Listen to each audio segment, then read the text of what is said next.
Happy day, students. Welcome to another interesting session of Class 8 English Grammar.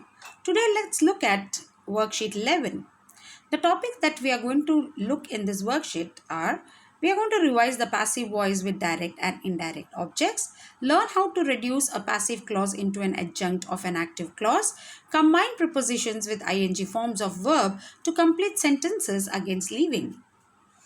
Now, sentences with a direct and indirect objects. Like every sentence has a direct object, which is the receiver of the action in the sentence, and an indirect object, a person or a thing affected by the doer. For example, the teacher gave money a glittering coin. So, money becomes an indirect object here, okay, and the glittering coin becomes the direct object. So, the passive voice can either take the direct object or the indirect object as the subject. So there are two ways of forming the passive voice from this active voice that we have read just now. Passive voice with direct object can be: a glittering coin was given to money by the teacher. And the passive voice with indirect object can be: money was given a glittering coin by the teacher. So you can look at three different kinds of sentences that we have just read. The active voice, where we read the teacher gave money a glittering coin.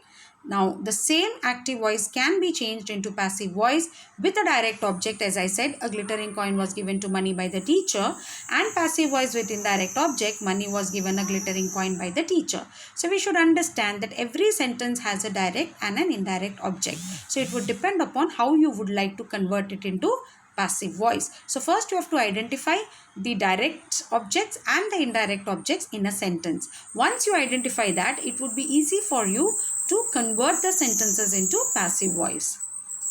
Now, when we have a passive voice, how can we convert that to adjunct? For example, the reduced passive. If you look at it here, when we have a sentence, or rather we have two sentences which share the same subject. There are two different sentences, but it has the same subject. The sentences can be merged or joined into one sentence to avoid wordiness or to avoid long sentences. A clause with a passive verb is reduced to a past participle.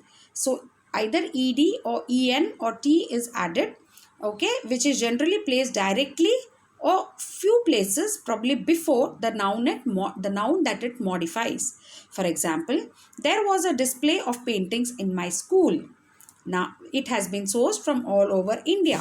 Now, there are two different sentences here, the two parts of a sentence. But if you see, the subject remains the same, which is painting. So, how do we reduce this? How do we change this into an adjunct? Or how do we reduce the passive voice into the reduced passive? There was a display of paintings in my school, sourced from all over India. So, if you see, the sentence which was originally there was a display of paintings in my school, it has been sourced from all over India. We have reduced it to there was a display of paintings in my school sourced from all over India. So here we still keep the meaning of the sentence the same, but we have combined two sentences into one because the subject is same. Right? Hope you understood this.